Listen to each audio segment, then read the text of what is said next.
You're listening to The Broken Meeple Show, a podcast that speaks passionately about board games for the benefit of those who play them. My name's Luke Hector, best known for the Broken Meeple YouTube channel, and I'm an everyday gamer just like you. And I'll be talking about reviews, top 10s, and just about anything that connects me to board games. As long as I have a tea or coffee in hand, that is. So grab a cup, relax, and enjoy. And remember, it's only a game.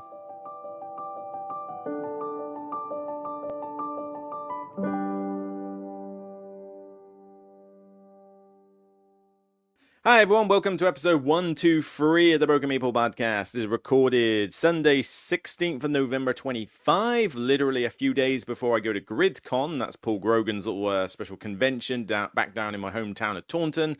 So that should be a good laugh. I hope to go there for Thursday afternoon, join in with anybody who happens to be playing games there and hang out, and obviously stay until Sunday, like late afternoon. So that should be a pretty good time. I've not booked in all my games because the thing is, everybody else likes to book their games miles in advance, whereas I like to know what Essen titles I want to bring to the convention, and then I book at the last minute. The only problem is that means you don't necessarily get the people you typically want to game with, or you like find that there's nobody left to game with, period. So it is a little bit of a problem doing it that way, but it's the only way I can. I mean, I can't book games in for games that I haven't yet even tried, let alone that, because I don't want the convention to be my first time playing a game. I need to be able to teach the game, and also if it's a bad game, I don't want to be taking it to the convention anyway.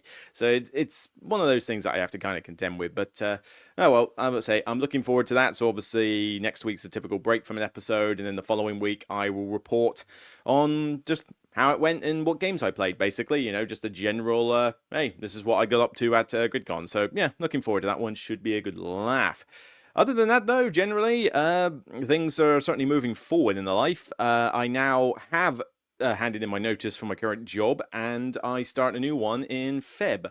So, yep, that is now moving forward. I've now got to work through my notice period, although I would like to get some kind of garden leave or something like that at some point, but that depends on them. I don't get to decide that, but it depends how much work I've got by the time I finish Christmas, that kind of thing. So it's going to be a little touch and go on that one, but it would be nice to get, say, January off, because I just can't see why I'd be needed in January, because that's like our quietest month of the year. So it seems unnecessary to have me sort of do that last month, but that's their decision, not mine. So I can't really, do much to influence that apart from just keep asking. But yeah, looking forward to the new job. I can't obviously say any details, but suffice to say, I know someone who works there. I've met the team already. They're very nice people. In fact, several of them there are actually bigger nerds than I am. Like, they get involved in more sort of geeky hobbies than I do, and it's like, yeah, you know what? I think I could fit in pretty well here with this role. So yeah, looking forward to that. But that's on a personal note. Other than that, though, let's go to the channel. And I've noticed the algorithm's been a little bit problematic lately. It's very much like restricting views, I think, because I'm not getting a lot of views on some of these like videos, particularly Orloy, the clock game. I really expected that one to take off, but it hasn't. Not as much as I would like for a full 40-odd minute full-time review. That takes a long time to edit and stuff. So. But I am hearing reports that the algorithm is kind of like a little bit restrictive at the moment in terms of, getting views for board game stuff. So maybe it's just a phase, but I'm hoping that will pick up in the long term. Ignore that one at the top for the moment. That is Los Luminar, the little game from Drander Games. I have now reviewed it. I just didn't get time to window dress it on YouTube yesterday, so I don't want to release 2 videos in one day. So instead, that one's going to be released tomorrow. I'll make sure it's ready for Monday afternoon, Monday evening, and the next one after that will be March of the Ants. That just needs to be edited, but I'm confident I can do that in the next couple of days. So once that is done, you'll get that probably Tuesday or Wednesday, I reckon. March of the Ants, a full review of that one. And then after which, it depends, really. But at the moment, games that are being played are kind of, in line sort of with the votes that the Patrons have done, which is for the main games, I do them in this order. And for the little games on the side, I do them as and when. But what have I got down here? I mean, I could, if I can play it solo at some point, I can probably do a review for a Wild Venture from Pika Games. I'm going to GridCon and I will probably take Windmill Valley with me, and I will be taking SETI, so that will put me in a good position to get some plays of the expansions of those two played, so the Blooming Valleys and the Space Agencies. So once I'm done with them, I can do some quick Beyond the Base Game reviews for that one. I would probably like to take maybe Underwater Cities along for that same reason, for Data Era. But I've also got little ones like Forest Shuffle, Dartmoor, and Epona, and Echoes of Time. So I could look into those ones. I recently just acquired Ayar and Covenant, so I will look into those at some point, but they are not review copies, so they will be put further down the pile. I mean, out of the ones that aren't review copies, the only one that I'm sort of keen to get done before Christmas is probably Recall, because of the buzz that's going around with that one, so I need to see what the deal is with that. But you know, in terms of the big sort of like, oh yeah, these are the main ones that I know I'm going to be reviewing next. To buy from Board and Dice, that has had some plays, both solo and multiplayer. After GridCon, I should be in a position to get that one out. And 12 Rivers is getting some plays. So interesting so far. So that one from what they call Good Games Publishing gave it to me. So those two will probably be the next two reviews that go out, unless there's like a really small game out of my pile that I can quickly get played multiple times. You know, it's, you know, something like Forest Shuffle, Dartmoor, you know, would be easy enough. Or, you know, Take Time, I don't know if I'll be able to get that played, you know. So there's a few, still plenty of games to get through. I mean, I am getting through the pile, but it's going to take a while. And you know, as I look across the table, I've still got Children of Colossi. I want to get that played, and also the Patreons after I've done To Buy, and now I've done Orloy and a couple others. Some of them wanted me to do Miskatonic Tales from Chaosium Games, so I do want to be able to play that. So there's a lot. There is a lot of stuff coming. Don't worry, I'm getting around to it. But so far, we have also had Wispwood. Very cool tile laying game from CGE. We've had Origin Story, the, in my opinion, overhyped trick taker from Stonemaier, and Orloy. Some pros, some cons. I think it's important to have a look at that video before you consider your purchase, and you know, there are people, certainly there's a few agreements on that one. And Arigato, speed review I did since the last podcast as well. So one of the last two games that Ludonort will be putting out. Limit is on my pile to do at some point, although no one has requested that specifically, so I think Limit's going to be lower on the priority list. But yeah, I look forward to getting to those ones. And you know, certainly I've had my fair share of you know, comments with some of the vids. I mean, it can grate after a while, you know. I mean, I'm glad to get engagement with people, and there's plenty of people who want to debate, but I mean, man, it's like if I put out a negative review, you get people who hound you for being negative. You put out a positive review, you get people who think you're being like too positive about a game when something else should have got a better mark. I mean, you just can't win with some people. And it is definitely a a me thing. It's not a industry thing. I know it's not. You go on to other channels of a similar size to mine, or maybe slightly bigger. Ignore Dice Tower and Radar and all the very big ones. You know, check out the ones who have got maybe 10, 20k more subscribers than me, and then go look at the channels who have got a similar level to me, that are all in the 20s, all right, the early 20s, and there's certainly a few of them out there.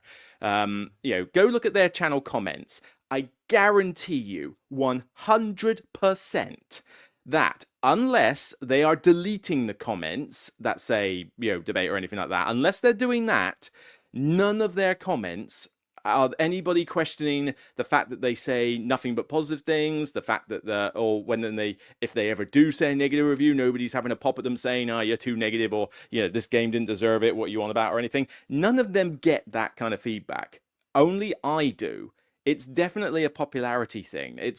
I mean, that is the way the creator industry is. If you are popular, and usually you get popular by being very happy-faced and very positive about everything, that is how you build up popularity, then, you know, or you have some personal you know, aspect, you know, about your setup, you know, like, you know, are you a couple, LBGT or whatever, you know, if you've got like stuff like that, then it does give you a leg up. You know, being by yourself is already a hindrance. That's generally a hindrance in creators anyway, because people like to watch people bounce off each other, so that is generally a plus point.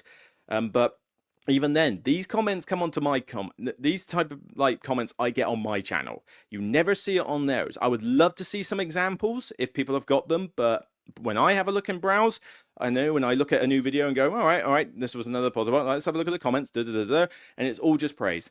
And it's just popularity at the end of the day. So it can get very grating to sort of see that, but it's the way it is. But I stand by my convictions of tell it how it is, tell some good, some bad.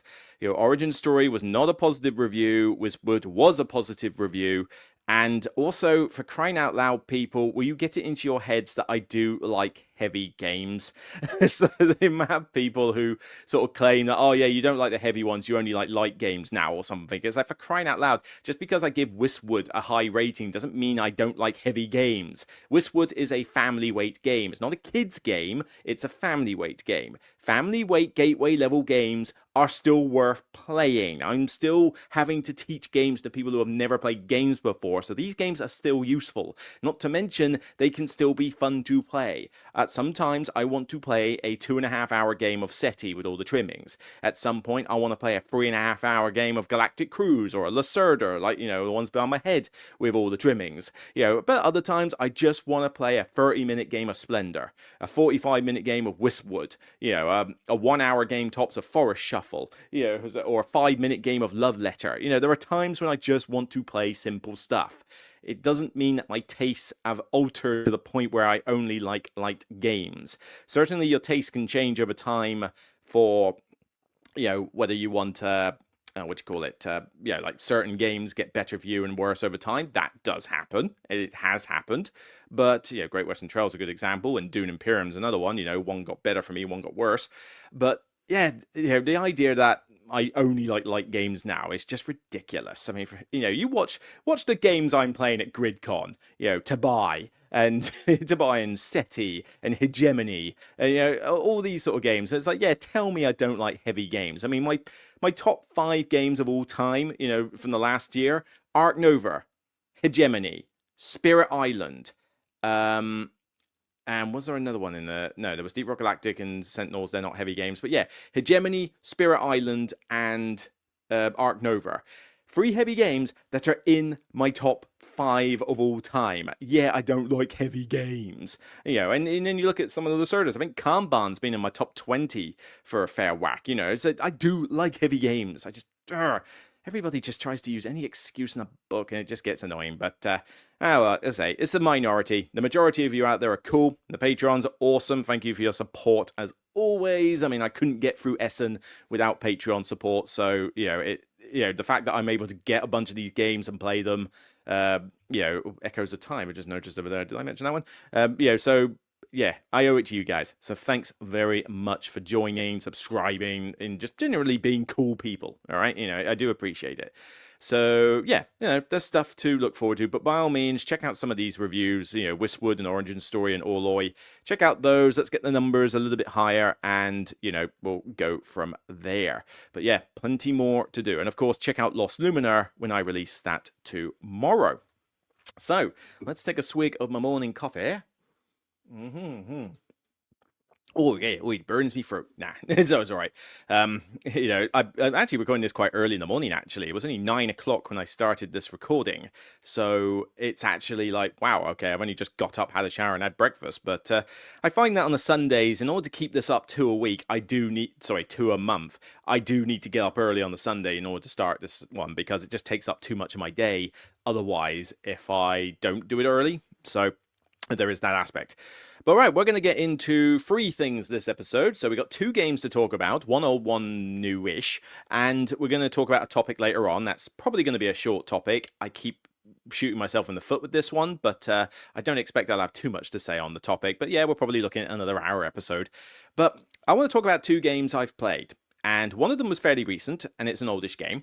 The other one is a big game that I've had played since late September and just haven't had the time to talk about it. So I feel like it's kind of time to do that. Let's start with the easy one first, though. I have played, finally, the Taverns of Tifenhal, or whatever the hell it's called. I mean, I don't care what location it is. I mean, I don't care what the Taverns of Timbuktu it could be, for all that matters. It's a tavern building game, okay? I've been wanting to try this one, but I haven't exactly been that excited to do it. I mean, Schmidt Spiel, Wolfgang Warsch, this combination is not like my favorite type of thing. And I heard that even though this is a deck building, dice drafting game, which I'm sort of cool with, I heard that the theme was sort of neither here nor there, and I've heard some iffy bits with it. So it's like, okay, fine. I'll just go into it and see what happens.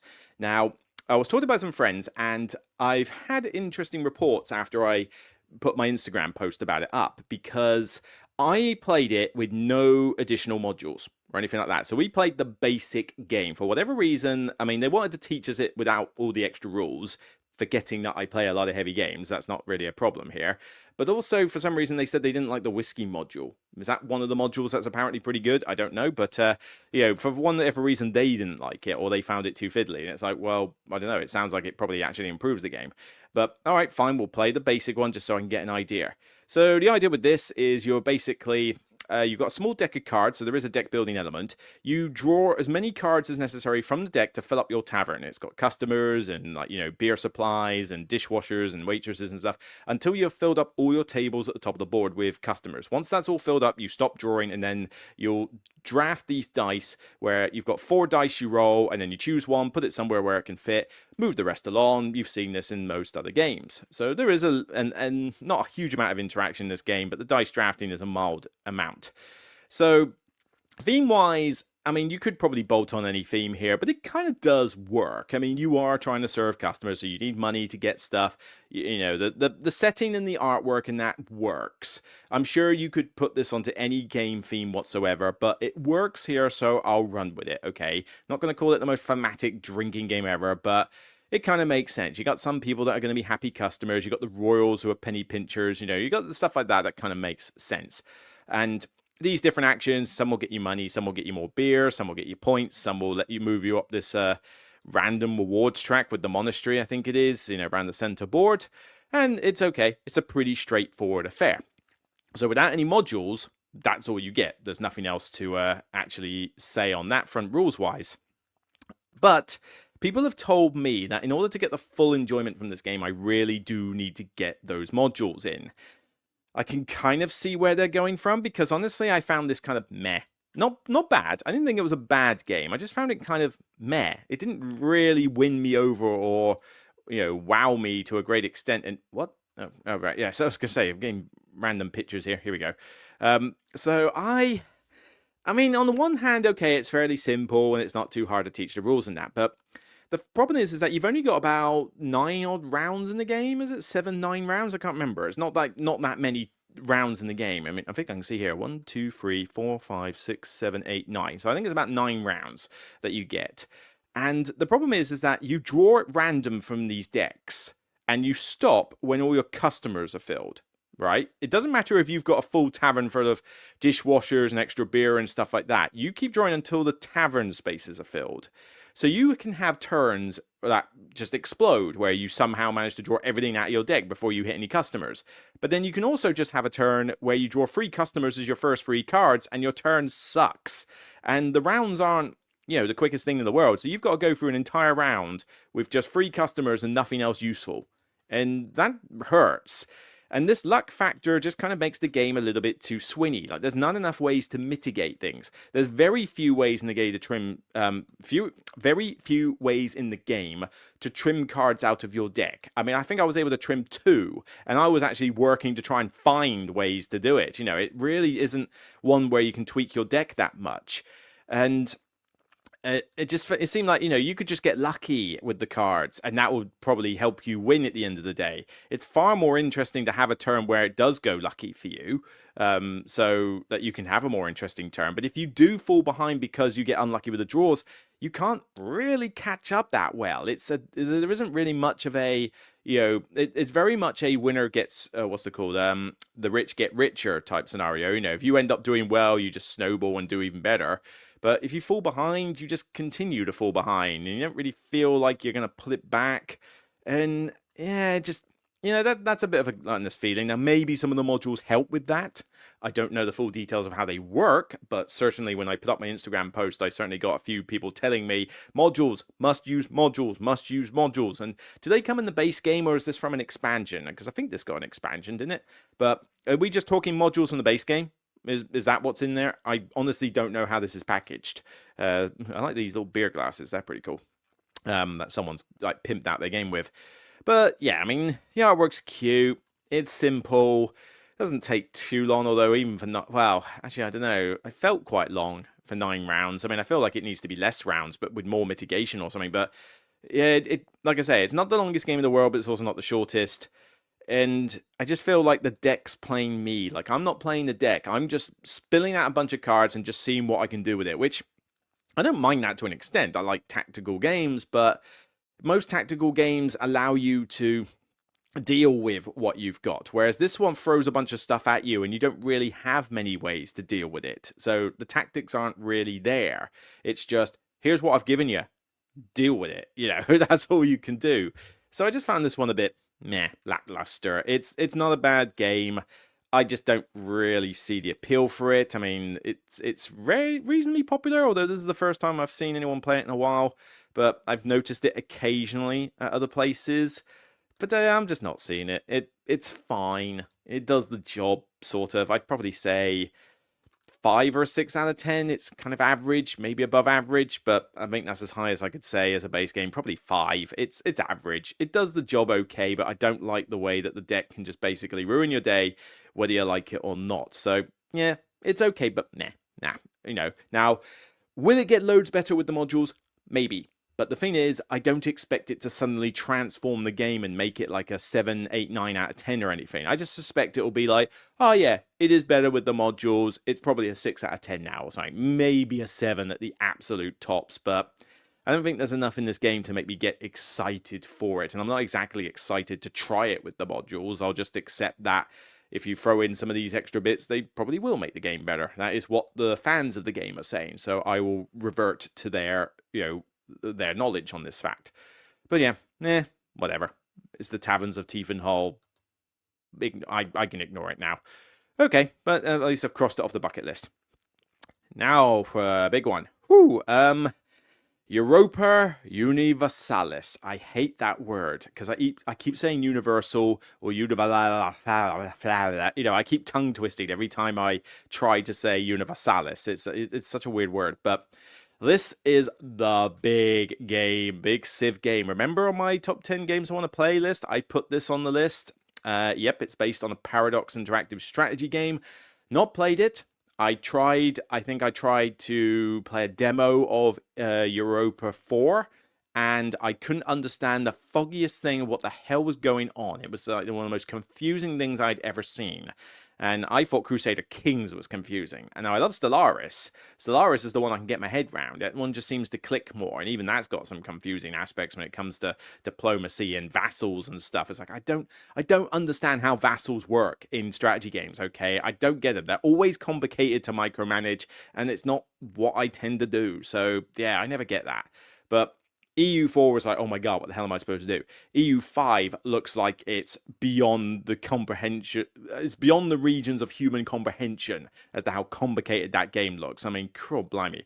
But I still wanted to try the board game version because I do like a good Civ game.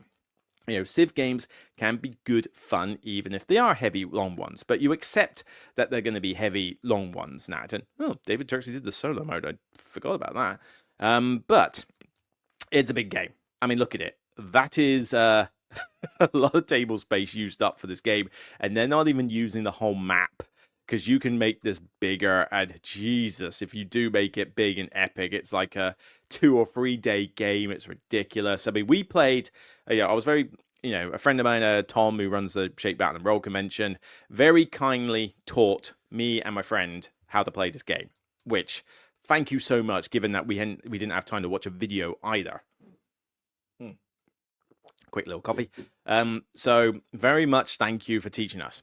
So yeah, here we go. So here's like the full map. If you want to have like the other bit as well, this extra chunk of the world bolted on with 6 players. I mean, this would take forever. I can't imagine ever wanting to play this game with 5 or 6. I mean, that probably would be more enjoyable from a mechanical standpoint, but man, it's just too much. I don't know. But I say I'm saying negatives here. Actually, I had fun. I actually thought this was a fun game, but you do need to factor in that this is going to be a rules investment. It's going to be a money sink. It's going to take up most of the day to play. And we took multiple hours. We took a good 5-6 hours, I think, to play through effectively the intro scenario. I think we tailored it slightly to make it like include 1 or 2 extra bits or something. But I know we left out rules to do with things like religion and maybe one other thing or something that's not really in the intro scenario. But we basically did a scenario where we had England, France, and in this case Spain or Bastille or whatever it's called. But basically, the owner took control of Spain, and rather than play it as an expert would, sort of played it just to showcase what Spain could do. So basically, Spain ended up with a bucket load of vassals in the Mediterranean, and sort of went overseas quite a bit to the New World. But I was playing England, effectively, Britannia, and my friend was playing Burgundy. And I don't need to see all these production. This is the problem when you've got a game with loads of things. People put up pictures. I mean, I'm sorry, but I honestly don't care about the back of the card. I mean, look, this is the back of the card with the number 2 in it in Roman numerals. Is that really worthy of a picture? Do I really need to see that? I don't know. But so you've got different powers going up against each other. So what exactly are you doing? This might take a while. I mean, you are, trying to spread out, cities and control in order to get more money. You are having battles with other players in order to get more land. You're trying to send your ships over to the New World to get different types of rare resources. And you're also trying to tech up your civilization with technologies and get special leaders. So your player board here, for example, I don't know who green's meant to be. Is it the Ottomans or something? I'm not sure. But we didn't have them in the game. We were red, blue, and yellow. But here you've got like your main ruler on the bottom left, and you've got these other advisors that you could recruit. These will give you stat bonuses, and these stat bonuses will aid you for stuff like fighting in combat or dealing with money and stuff like that. But what they also let you do is kind of like get more cards, so you can get these cards: green, blue, and red, military, diplomacy, and sort of admin, effectively. And these cards will have special effects. You can play them. They do cool stuff. You've got event cards. I'm trying to see if I can see any. I can't really see any at the moment. But you've got event cards that you choose when you want to trigger them, but it's first come, first serve. So some are geared to the players who they're geared to, which means chances are they're the ones who should be playing them. But sometimes you might grab one of the neutral events and it could do something. That's not a bad picture, actually. This kind of showcases more of what we were doing. If you just ignore the white player there, I don't know what the white is. Is that a neutral player? But this looks like a free player game. So this is more like what we had. And so, you've got these different mission cards, and it might be like, the War of the Roses or whatever. Now, I know nothing about my history, so all these event cards mean nothing to me. But for example, there's a War of the Roses one. It causes an uprising in Wales, I think. Typical. The Welsh have to cause me aggro. But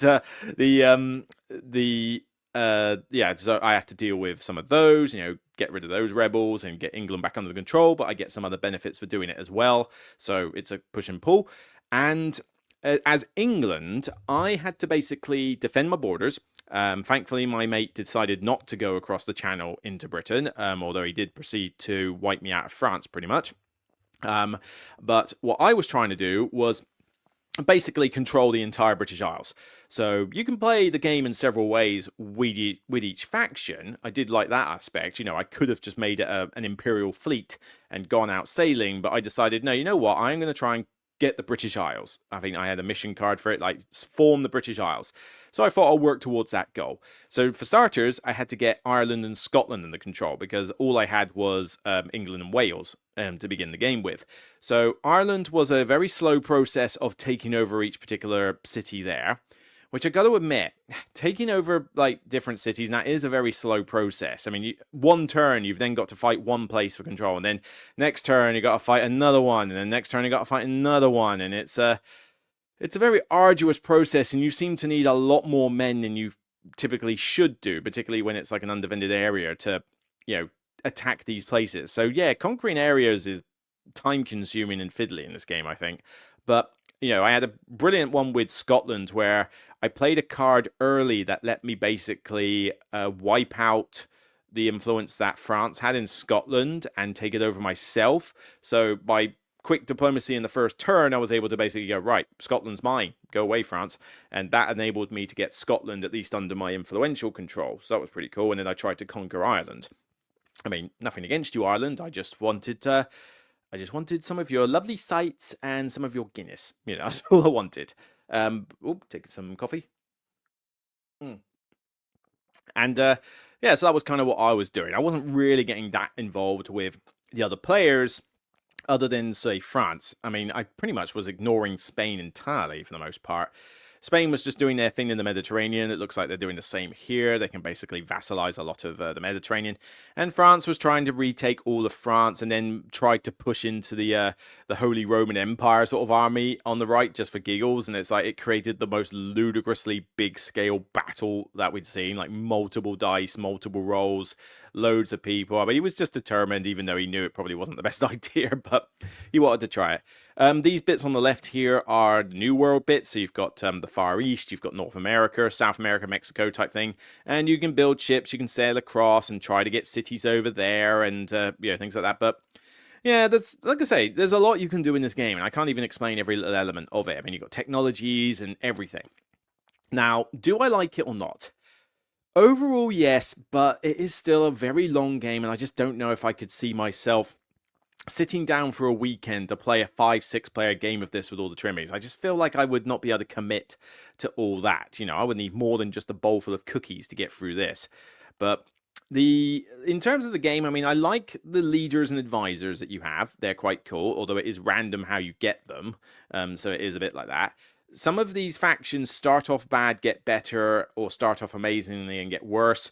In the shorter scenarios, you don't tend to see the effect of those type of people. I mean, I start off quite weak as Britain and then get better and better. Well, the intro scenario isn't long enough to see Britain get to that great level, whereas France seems to have everything at their disposal to begin with. And it's like, well, for the moment, you are the most powerful here because we're not going to be playing enough rounds of the game for you to get weak.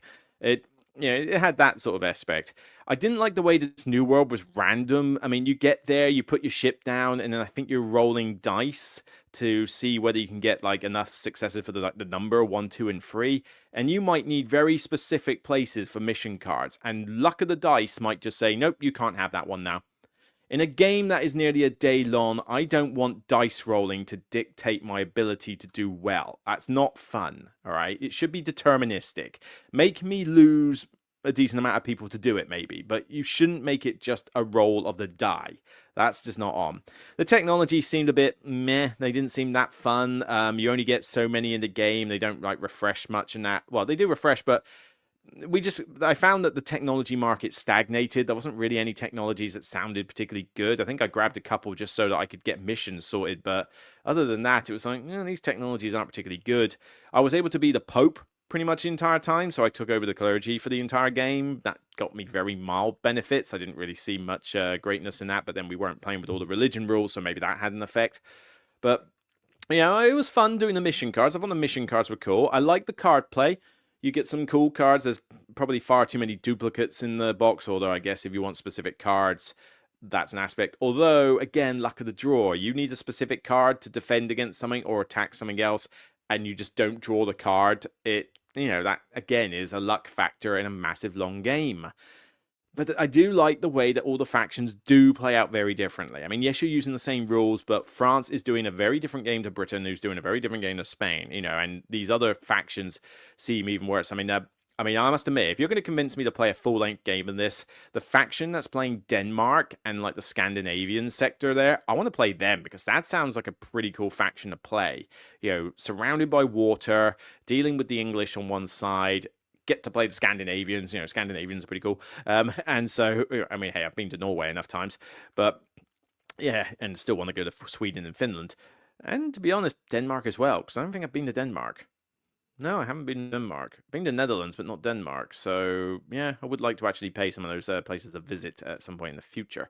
But, yeah, so, that would be a faction I would probably want to play. I wouldn't play England again. England's fine, but I don't know, they feel a little bit one note to begin with because you're stuck on an island. You can only do so much stuck on an island, but and the idea that you start off weak, but get better over time, I don't know, it's not a good feeling to start that weak.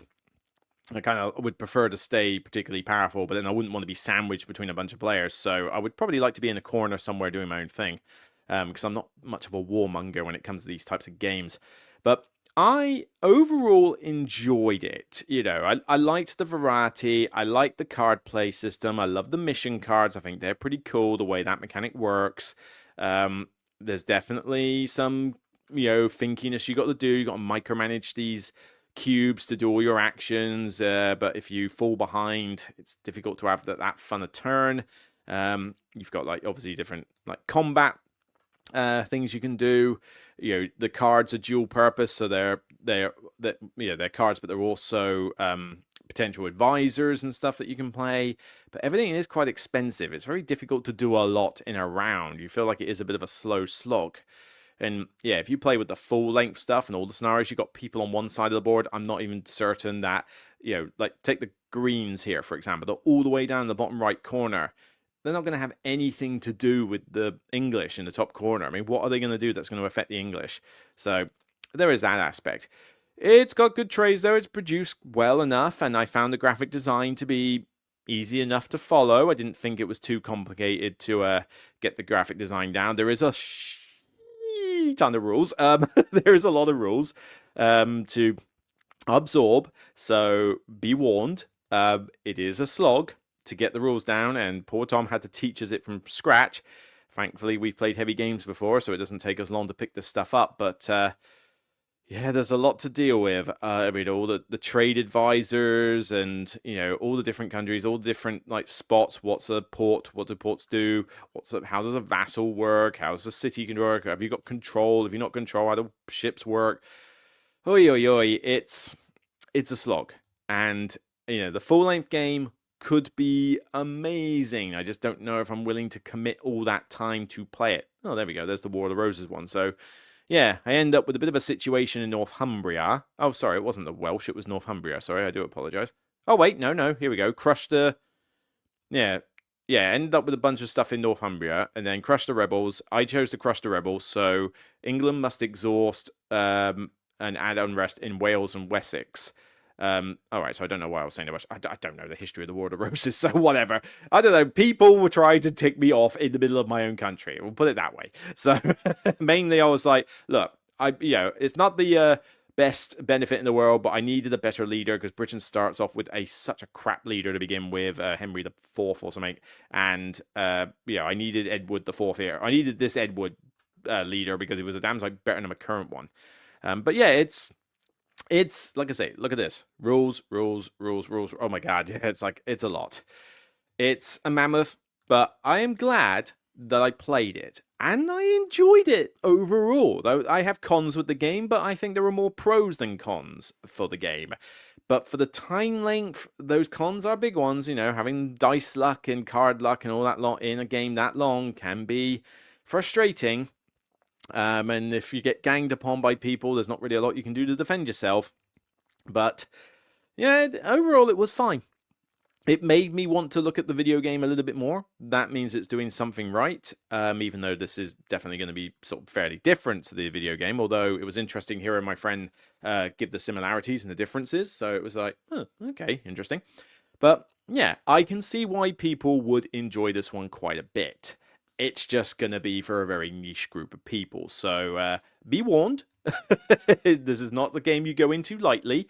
I can't see myself wanting to pick this up to play it solo. I think it would just be too many rules to grasp solo. Even then, I don't know if the solo is any good. David Turtsey designed it, so is it going to be a simple solo, or is it going to be one with a million flowcharts? I don't know. But yeah, it's an event game. It's a convention game. I like to play multiple games at a convention if I can help it. This one would just be a bit too much, but I'm not going to rule it out. Maybe at a Shake, Battle and Roll event, somebody wants to take the entire Saturday to play a full, a proper length game of this. I might be tempted. I'll come in, I'll play as Denmark and the Scandinavian lot, and it could be fun. I don't know, but You're going to have to tell me in advance. I'm going to need to book my time out. You're going to need to prep me. It could be a lot. But as I say, I enjoyed it overall. I am glad I put it on my list of games I wanted to play, and I'm glad I played it. So, yeah, be interested to know your comments below on this one. All right, let's swig the coffee. Throat is getting a little bit on the sore side, but I don't think this discussion topic will take very long. This is just kind of a thought that's been buzzing around my head lately. I don't think other people suffer from this quite as much as I do, but the question I have is per the thumbnail. Are we embarrassed to be board gamers or geeks or nerds? Because there's been that stigma for a while of like, oh, you're a nerd, you're a geek, that type of thing. And let's face it, I got bullied at school a lot, and not just because of my geeky stuff, but also because I wanted to do well at school. So intelligence was a flaw point there. And the fact that I was a fat little kid, I was a fat kid. So yeah, that didn't exactly help either. I didn't get into shape until at least college. And even then, my shape isn't exactly perfect. And I've had to work at that for decades just to get into the shape I'm in now, and I still have a chubby belly. So it's yeah, it's a never-ending war against my system that refuses for me to be thin. But yeah, I wasn't exactly rewarded for geekness back then.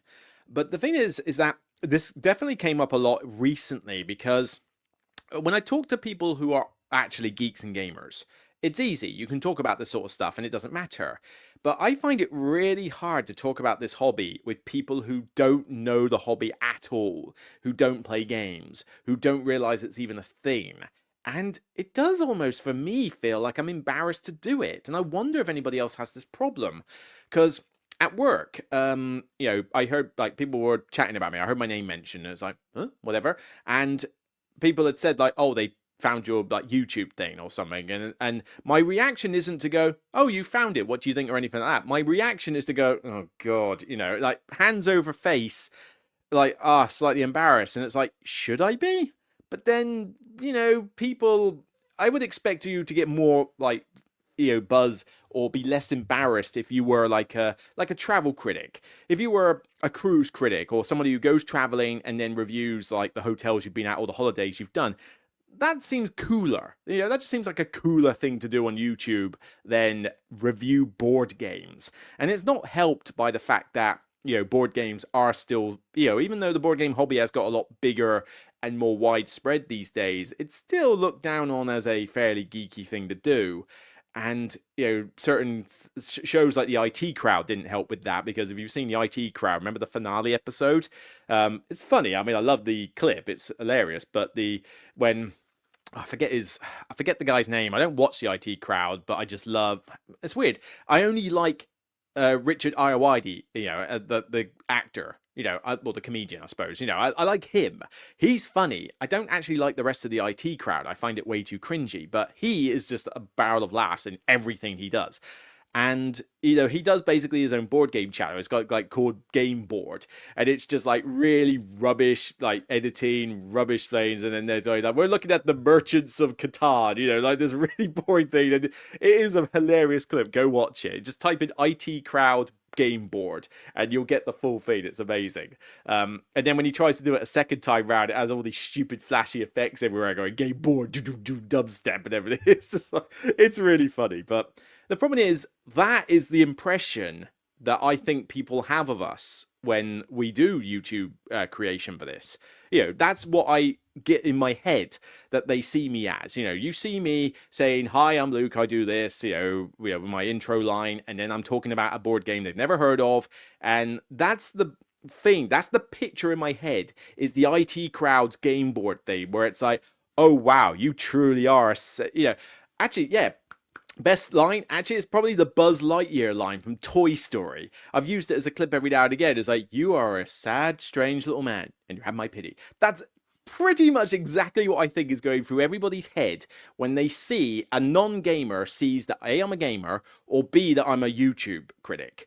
That's the first thing they think. They're at work, they've seen it in there, and some people will be like, why are you embarrassed? You shouldn't be. Or like, tell us about it. What is it you do? And I just don't want to answer them, because I feel like as soon as I start going on about it, like I'm I can tell they're judging me in their eyes, that I can just tell the judgment is there, like going, and all that's playing is you are a sad, strange little man, and you have my pity. It's like, I don't want to be a sad, strange little man. I'm a strange little man, but I don't want to be a sad, strange little man. It's kind of weird, but yeah, it does seem that way. And even with the family, it was hard to talk about it to an extent. But now the family's more into, they're not into board games, but they like playing it with family. They like playing it with their children and stuff. So they've got a lot of lightweight games that I play with them, and they like the fact that I've done this stuff.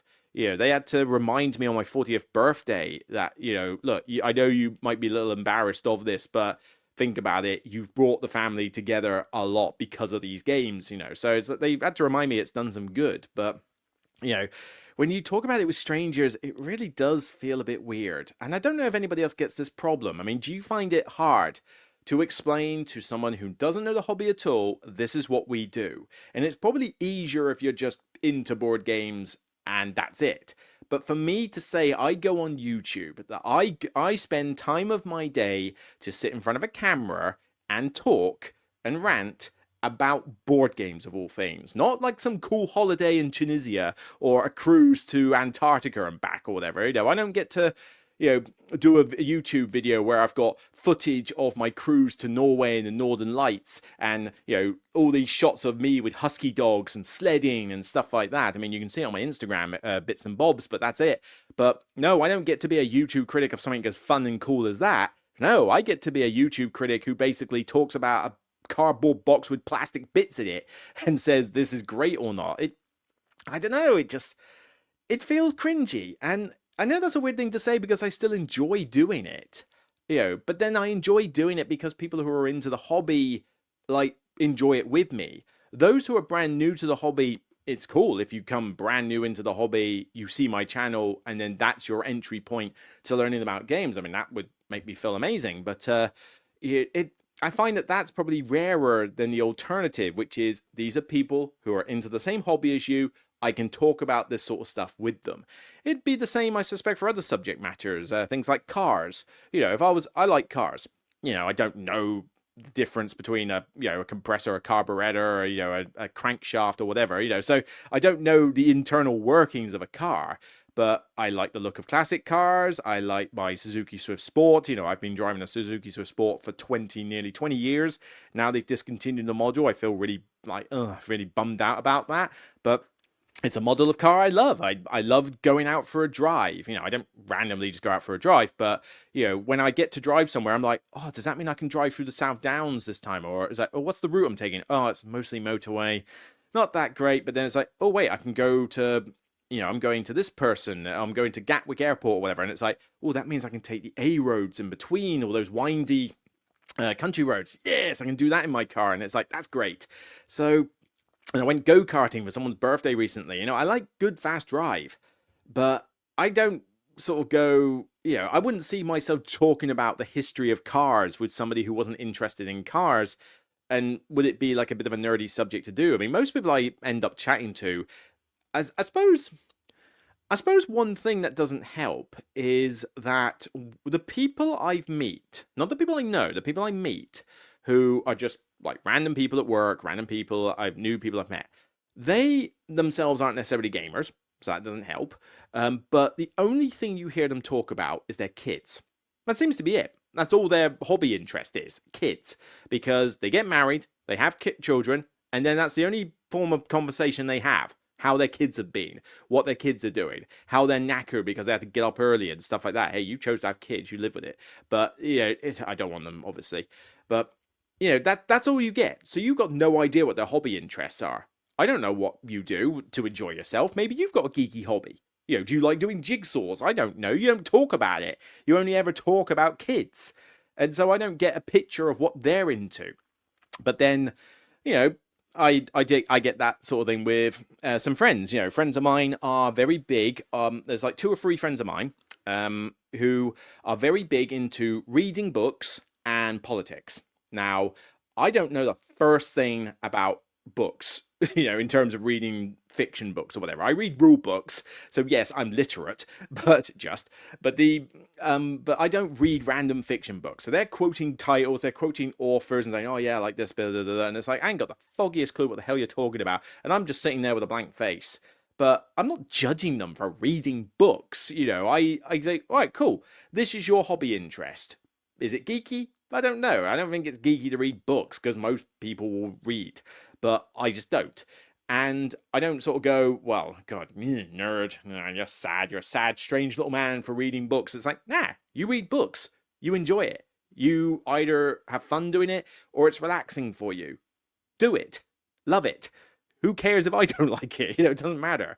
But that's me on the receiving end of that sort of thing. I can project that thing, but I don't get the impression that it's coming back the other way to me when I talk about games to people who don't know or don't care. And when they go on about politics and like they're quoting various MP names and getting all that riled up, and I'm just like, oh, can we just get back to talking about, how bad the Running Man movie was, or what do we think of these games, or the PC games we're playing. What about those? Or can we just talk about it? Or can we just talk about the mead that we're drinking? The lovely drink we're having. It's like, I don't know, because I'm more into food and drink. I'm into games, PC games, and movies and board games and and fitness and stuff like that. There's my and cruising. There's my like topics of conversation. Travel and that. Granted, it does mean that maybe I'm a bit of a niche conversationalist because I can only talk about so much. Although food and drink seems to be pretty popular enough. Cooking and that. But yeah, I don't talk about sports, so I can't talk about football teams and Premier League and all that rubbish. I can't talk about books because I don't really read. I can't talk about kids because I don't have them and I don't want them. So, and frankly, I am bored to tears of hearing about everybody's dealings with their kids. It's like, I get it. They are small, you love them to bits, and they drive you nuts because they keep you awake and you have to constantly deal with their fussy eating. I can only hear that story so many hundreds of times before I start to get sick of it. It and so that that doesn't help because there's a bunch of people at work in my office. I don't know what they do at all. I don't know their hobbies. I don't know their personal interests or anything. All I know is whether they're studying as a student or if they've got kids. That's it. I don't know anything about what they do for fun. It's like the second they turn into a family member, fun went out the window. I don't know. So, and maybe that's on me. Perhaps I should find out this kind of stuff. But then I don't think they care too much about what I do. So it's kind of rubs off both ways. And I think some of that is a personal stigma that, I enjoy board gaming. I like doing this YouTube stuff. Yes, it has its ups and downs. You have to have you have to have thick skin. You've got to deal with trolls. You've got to accept it's a popularity contest at the end of the day, and it takes a lot of effort to do. It takes a lot of time out of my day, but then, no girlfriend, no kids. You have a bit more time in the day to do this kind of stuff. And even then I'm like, Jesus Christ, it takes a while. But it does get to that day where I feel like, yeah, I like doing it and I enjoy it and I'm not going to change it for the world, but yeah, there is a certain sense of embarrassment. Like, yeah, this is what I ended up as I got older. Sorry that I'm not a wine expert. Sorry that I can't take apart and repair your car for you. Sorry that I'm not an astronaut. Sorry I'm not a race car driver. Sorry I'm not a Michelin star chef. Although I can cook reasonably all right, but yeah, I'm certainly not a Michelin star chef. And then, that would have been awesome. Maybe I should have been a chef as a. I don't even like talking about my job. It's like, oh, what do you do for a job? It's like, I'm a tax accountant. How am I supposed to glamour that up? There is nothing about the words tax accountant that is like glamorous or interesting or fun. So already that puts them on the sun. And then I say I'm into board games, and that's just like the icing on the cake at that point, isn't it? Or the final nail in the coffin. And it, if I could say, not I'm an actor or a singer, but all right, I can't perform an instrument, so I can't even like wow people and say, yeah, that's cool. I know how to play the banjo really well. If I was like Bill Bailey, I'd be laughing. Can I talk other languages? No, so I can't even say, oh yeah, that's cool. You know how to speak Mandarin fluently. It's like, I can't even do that. So I've got no talents other than board games. That is my talent, board games, which isn't exactly a talent to shout from the mountaintops, really, is it? So I guess that's it. Maybe it's a bit of self-doubt. Maybe it's a little bit of self-deprivation. Is that the word? like maybe it's self-regret, like, oh yeah, I enjoy doing what I do, but maybe it would have been nice if I could have had one or two of these other little treats during the course of my life, and now I feel it's too late to do anything about it. It's because it pretty much is too late to do anything about it. But yeah, so it's kind of weird. It could be a self-implied stigma. I'm curious if other people have this problem. Do you find it difficult to talk about this sort of stuff with non-gamers? If you're involved with YouTube, do you feel embarrassed about it when non-gamers see you on YouTube? How do you react? Because some of it comes from, like, when you get that old question, it's like, oh yeah, I'm into board games, and someone goes, oh, like Monopoly and stuff like that, and you kind of roll your eyes at that point, because it's like, no, I don't mean garbage like Monopoly, for crying out loud. And it's like, you have to realize that this person knows nothing about board games, doesn't know anything about this niche hobby that we're in. Because as much as it's got more widespread across the world, let's face it, board gaming is still a niche hobby at the end of the day. So you have to accept that these people won't know that stuff. But then you're trying to explain why it's not like Monopoly. But then even then, people will ask, well, what's your favorite game? And it's like, favorite game, I mean, firstly, there are thousands and thousands of thousands of games. My favorite game could chop and change every year easily enough. And even then, let's say I said, all right, what's my favorite game? Okay, my favorite game is Ark Nova. Do you have any idea what Ark Nova is? No.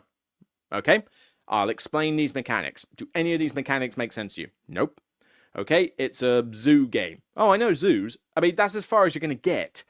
They're asking the question of what's your favorite game, and they clearly have no idea what the hell you're going to talk about. So it's like, why do you even ask the question? It's kind of weird. I don't know. It does sit well with me. I mean, I was embarrassed for my family members to see I was on YouTube. They know what I do. Thankfully, I don't think they watch the vids. I think maybe like my nephews do or something like that, which is nice. But I don't want the family members to sit and watch me on YouTube. It just feels weird. And, and it's kind of like, oh, you do this thing. And it's like, oh, let's have a look. And it's like, oh, please don't look. Please don't broadcast that around. No. And it's like, what? I want people to subscribe to the channel. I want people to watch the videos and enjoy it. And yet for some reason, when it's with certain people, maybe it's just because I don't want work colleagues to see it. Maybe that's the thing. But a complete stranger probably isn't too bad a deal, but maybe like people at work, you're like, oh, I don't want to, and it's, I don't know. But the people at this new job, I mean, one of them is, a couple of them know about board games. The person I know there is a board gamer himself. I play with him on Mondays, and one of the people who's in charge of me is also a live action role player. So, and another person there is a tabletop war gamer. So there's going to be stuff to talk about with them. So I feel like I'm in with familiar people, and that's going to make the conversations flow better, make it a bit more easier to deal with. But yeah, I mean, in my current job, there's like 2 people that maybe play a game every now and again, or one like has dabbled with minis or something like that, but that's about it. And I don't see them, so I don't really talk about it with them. But nobody in my Southampton office has got the faintest idea what the hell I'm talking about. The one person there who actually understood what board games were, a Chinese girl, sadly left about a year after I joined, and once she was gone, that was it. The conversations just stopped on that front, so it doesn't help. I don't know. I'm curious. I think that's a good place to wrap up, because I think I'm just repeating myself now, but short of an hour, that's not too bad. But yeah, just how do you feel? Do you actually feel embarrassed sometimes to be a board gamer? If you're on YouTube, do you feel embarrassed to be on YouTube? That's definitely a thing. I mean, I don't get why some people aren't embarrassed to be on TikTok, and like Facebook Reels. When you see these girls that are just literally there going, la la la la la, look at my silly little dance, yeah, give me 1 million followers. I really don't get why people are this sad that they watch this stuff. But, aren't you embarrassed to be doing stuff like that, to basically do a silly dance on TikTok and somehow people like watching you for it? Although, to be fair, some people might be watching them for other reasons, but that's a darker route. But, so it's, I don't know. What are your thoughts? Do you feel embarrassed, or do you not? Is it a personality thing? Is it a type of people that you're with thing? Is it a work thing? Is it a psychology thing? Is it just something in my mind that acts like this, and yet, it's not a common thing with other people? I'd just be curious to know. So that'll do for that topic. But yeah, that's it for me on this episode of the Broken Meeple podcast. I'll see you soon. I'll catch a bunch of you at GridCon. Looking forward to that. Failing that, I better get on with playing some more games. Tabali and 12 Rivers are kind of good. Probably should start learning the expansions to City and Windmill Valley. That would probably be a good start. I wouldn't say no to getting Echoes of Time learnt. That would probably be a good one. But then also, I did say I need to get into Miskatonic Tales. So maybe it's time I looked into that one. We shall see. But first, I need to go to the gym. And I also need to go shopping. So yeah, plenty of chores to do on a Sunday. So take care. And I'll see you soon. Whether you're embarrassed or not, it's still only a game. So perhaps I'm worrying too much about nothing. Who knows? Anyway, take care. Bye for now.